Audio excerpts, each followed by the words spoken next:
l'opportunité de travailler ensemble.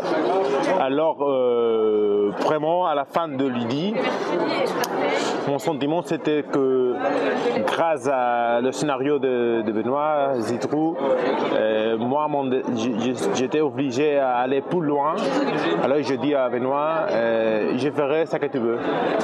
Le projet que tu veux faire, le projet que tu as dans le couloir caché, je prends. Je donnais toute la liberté du monde à Benoît pour faire, parce que je avais toute la confiance. Alors il avait 3 idées. Il a sorti son petite liste d'idées et il a dit, lui a dit j'ai ça, j'ai ça, j'ai ça, et on a choisi. Et après, il me donne la liberté de faire. Lui, c'est comme en tant que scénariste, lui c'est un scénariste qui donne vraiment la liberté au dessinateur d'interpréter l'histoire, de prendre le temps de l'histoire et aussi de changer pas mal de trucs dans le découpage. Pour moi, Zitrou c'est un dialoguiste énorme. Lui c'est un grand scénariste, mais en même temps j'essaie d'apporter mon petit truc dessinateur. Il y a des trucs visuels que je suis capable de placer dans l'histoire sans comment dire, sans oublier l'histoire de Benoît. C'est déjà fermé dans le scénario, mais parfois je fais un petit livre d'interprétation. Ça c'est l'envie précisément de Benoît. Il a dit de faire, son idée c'était de faire une histoire maigret, mais pas maigret. C'est maintenant hors maigret. L'ambiance, de parler de l'ambiance, parler de personnages, de l'histoire des personnages, grâce à de petites coupes de pinceau, fait en gros fresque commun à la fin. C'était plutôt choisir une ambiance et faire un fresque de personnages. Il n'y a pas de mauvais personnage, il n'y a pas un malin, il n'y a pas un héros.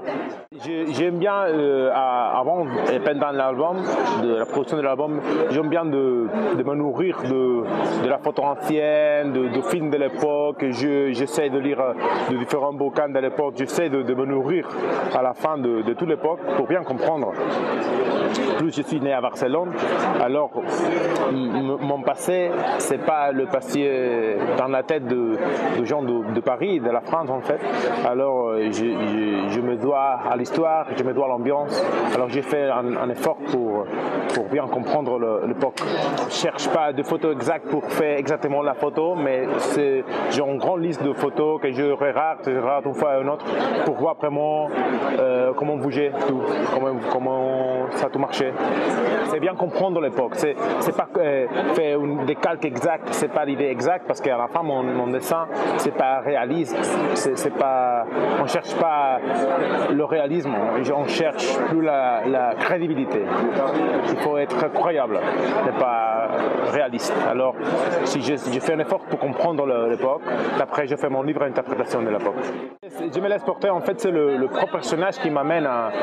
Je découvre les personnages pendant que je les dessine en fait.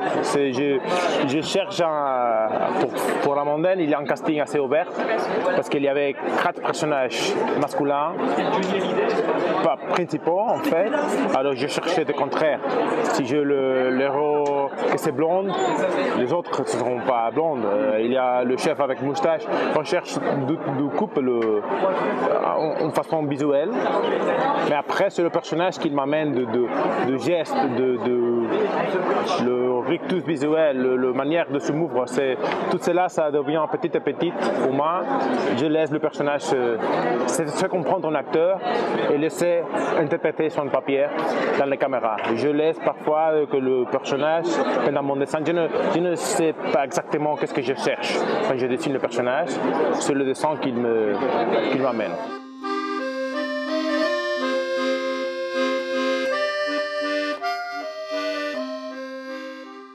Zidrou, quand il écrit le scénario dans le découpage, il m'amène déjà le rythme de découpage, ça m'inspire déjà de faire de grands cas. C'est Benoît qui me dit grand cross, j'imagine un travelling, j'imagine une sortie de la scène. Ça, il déjà me donne des idées. Et je prends cet esprit-là pour faire après, si j'ai une idée ou une autre, après j'ai fait. Alors, la liberté du rythme, ça vient précisément du scénario de Benoît.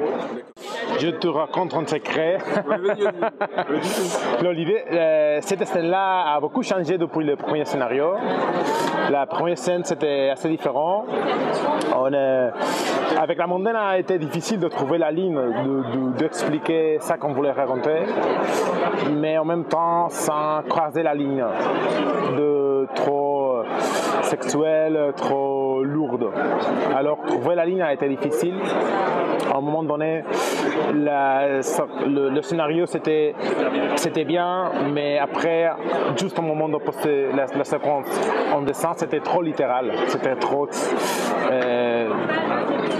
On cherchait plutôt suggérer. Alors, je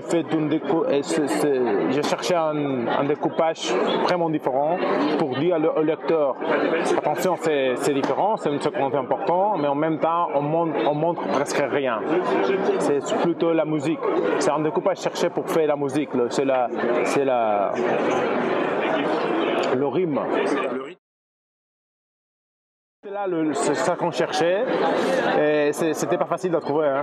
Vraiment, parce que parfois on arrive en retard, parfois on croise la ligne, ce serait trop, mais parfois on se casse la tête et finalement la case qu'on dessine c'est pas forte, ça n'a pas c'est pas sexy. On a trouvé le point juste, c'est qu'on fait un bon burger, pas trop, pas moins. Zidrou et moi, on cherche toujours vraiment de raconter des histoires intéressantes. C'est pas un album évident. Ça demande au lecteur un effort. C'est un album qui demande au lecteur en sortant disposition à lire. Il faut passer le travail de l'éditeur qui nous a dit, parfois nous a guidés, parce que entre les auteurs, on perd parfois la perspective de ce que le lecteur va voir. Notre travail a été de montrer notre travail, aux autres, à l'éditeur, à des amis, pour dire écoute, qu'est-ce que tu vois ici? Et je fais de planches que pour moi c'était bien, mais après la réaction des gens proches à moi c'était de ouh Jordi, ça c'est trop, ça c'est loin, ça c'est tu as croisé la ligne. Alors je refais. C'est trouver cette ligne là, c'était un bon effort, c'était un défi, mais à la fin on est très content. Non, l'idée c'est vraiment de ne faire d'une manière différente. L'idée c'est en séquence dont le rêve et la réalité se mélangent. Alors c'est vraiment qu'un Indien en métier de Paris, ça porte à rien. Alors j'essayais de faire vraiment comme si c'était réel, même si pour les lecteurs c'est évident que c'est pas réel. Non, il y a un truc spécial là. Mais on n'essaye pas d'expliquer exactement qu'est-ce qu'il passe. On laisse au lecteur imaginer ou sentir qu'est-ce que c'est ça. On essaie toujours de traiter le lecteur comme des personnes intelligentes. Je n'aime pas quand toujours on m'explique tout, comme un gamin de 3 ans. J'aime bien de laisser le lecteur rêver en fait. Moi, je suis aimé. Tout à fait, oui, je suis aimé les autres. En fait, à un moment donné, j'avais une certaine distance avec le personnage et c'était l'héros en fait de roman. Alors je me suis dit, Jordi, tu dois entrer dans sa tête, tu dois comprendre. Et pour le comprendre, je viens aimer à sa manière plein de trucs qui sont à moi en fait. Je me suis projeté dans lui.